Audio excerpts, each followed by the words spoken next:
Assalamualaikum warahmatullahi wabarakatuh. Selamat pagi anak-anakku sekalian kelas 4. Bagaimana kabar kalian di rumah? Ya, sebelum pembelajaran dimulai, kita baca hamdalah bersama seperti biasanya. Alhamdulillah, luar biasa, Allahu Akbar. Mudah-mudahan kita semua selalu diberikan lindungan oleh Allah Subhanahu wa taala dan selalu diberikan kesehatan oleh Allah Subhanahu wa taala. Amin. Pada pembelajaran kali ini kita akan belajar di pembelajaran sejarah kebudayaan Islam dengan pokok bahasan materi pada pagi hari ini yaitu ketabahan Nabi Muhammad SAW dan para sahabatnya dalam berdakwah di kelas 4, yaitu pertemuan kedua. Di pertemuan pertama kita sudah membahas tentang cara berdakwah Nabi Muhammad SAW, yaitu ada dua, sembunyi-sembunyi, dan yang kedua yaitu secara terang-terangan. Tetapi dalam pembahasan kali ini di pertemuan kedua kita akan membahas ketabahan Nabi Muhammad dan juga para sahabatnya.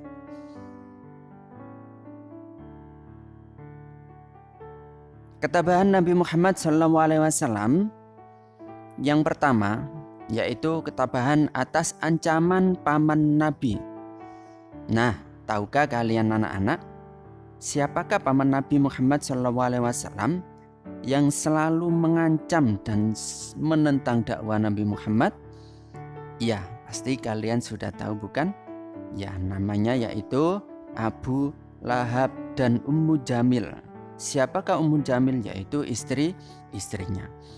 Abu Lahab adalah paman Nabi yang selalu merintangi, mengancam dan menentang dakwah Nabi Muhammad SAW, dan juga istrinya yang sering meletakkan duri di sepanjang jalan yang dilalui oleh Nabi Muhammad ketika beribadah.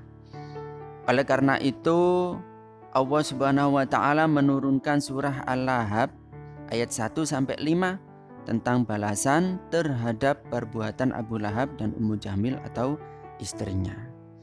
Nah, bagaimana surah Al-Lahab ayat 1-5? Pasti kalian sudah tahu bagaimana bunyinya. Ya. Bismillahirrahmanirrahim. Tabbat yada abi lahabin wa tab. Itu ayat 1-5. Tentang apa? Tentang balasan terhadap perbuatan Abu Lahab. Karena perbuatan Abu Lahab ini saking kejamnya, maka dari itu diturunkan oleh Allah surah Al-Lahab ayat 1-5. Dan yang kedua anak-anak, ketabahan Nabi, ketabahan atas ancaman para penguasa di Mekah. Nah, para petinggi Mekah tidak ingin melihat Nabi Muhammad SAW bertambah pengikutnya. Karena tidak ingin melihat Nabi Muhammad bertambah pengikutnya, maka para petinggi Mekah memutuskan untuk merintangi dakwah Nabi dengan cara menyebarkan kebohongan, menyebarkan hoax agar jangan sampai mengikuti Nabi Muhammad dan menjauhkan diri dari Nabi Muhammad SAW. Dan juga kaum Quraisy memperalat paman Nabi untuk membujuk Nabi Muhammad SAW. Nah, itu ada ketabahan atas ancaman para penguasa. Yang ketiga, anak, masih di ketabahan Nabi Muhammad dalam berdakwah, yaitu ketabahan atas siksaan kaum kafir Quraisy. Berbagai cara untuk menyiksa Nabi Muhammad, diantaranya itu melempari kotoran unta ketika Nabi sedang beribadah atau bersujud. Ketika bersujud di Ka'bah, sholat, Nabi Muhammad kemudian dilempari sama kotoran-kotoran unta. Dilempari kotoran unta, dilempari tepat di kepalanya, di punggungnya. Nah, dan juga dipukul kepala dengan keras agar Nabi Muhammad tidak bisa lagi berdakwah. Itu adalah kekejaman dari kaum kafir Quraisy. Yang keempat, anak-anak, di ketabahan Nabi Muhammad SAW yaitu ketabahan atas pemboikotan oleh Bani Hashim. Nah, Bani Hashim itu adalah golongan Nabi Muhammad yang selalu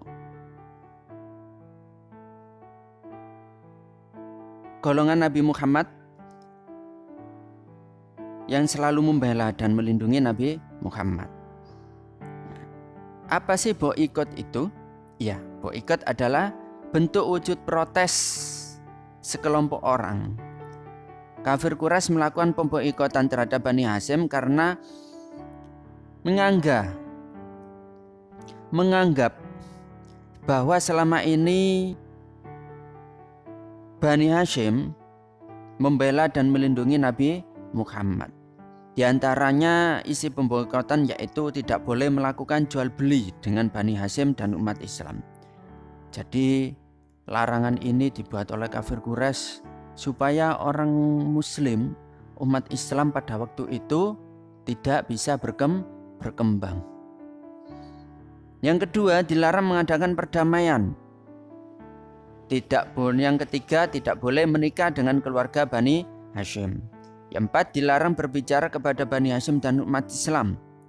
Yang kelima, tempat tinggal umat Islam diasingkan. Jadi perdamaian, pernikahan, dan juga dilarang berbicara dan menjenguk orang sakit itu tidak boleh.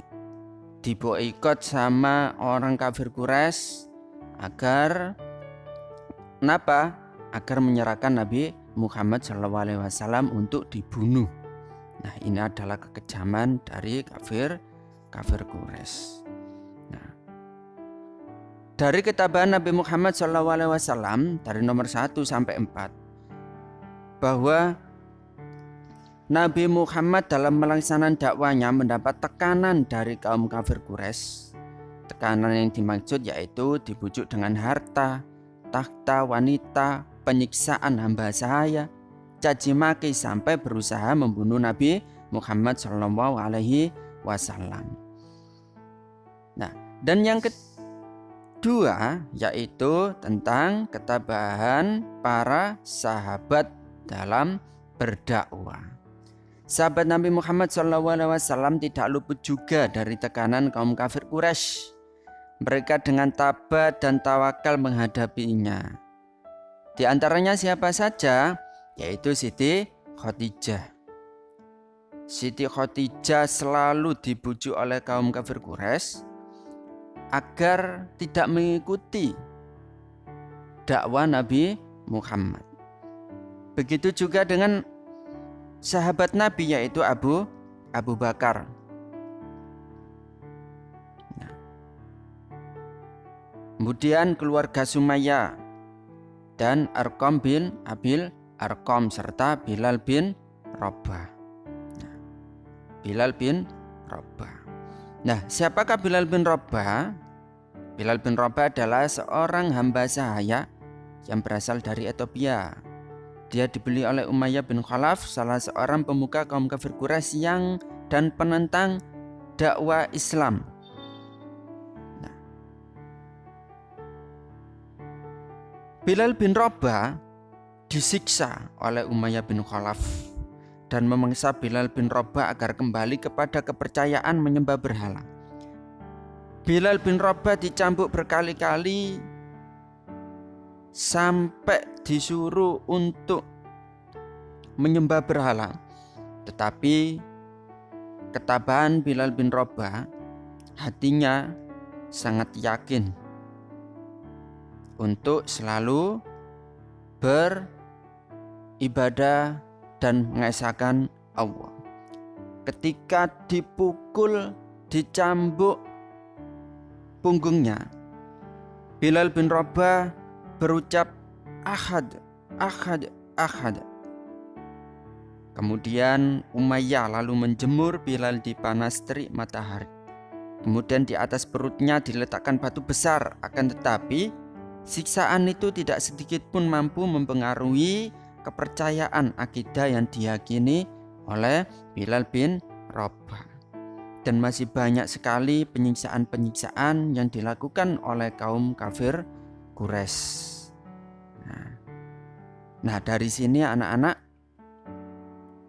anak-anak bahwa ketabahan Nabi Muhammad SAW, sahabatnya dalam berdakwah, selalu sabar dan tabah walaupun diejek, dihina, bahkan disakiti. Itu adalah ketabahan Nabi Muhammad dan ketabahan para sahabatnya.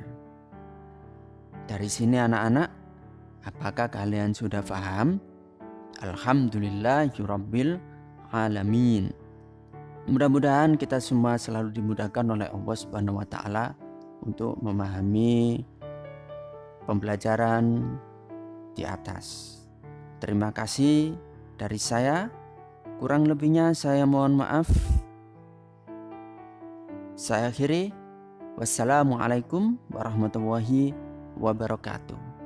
Jangan lupa tetap semangat belajar, tetap jaga kesehatan, dan juga ingat 3M untuk selalu mentaati protokol kesehatan.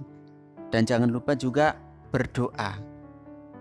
Nah, jangan lupa yang terakhir yaitu bahagia. Terima kasih.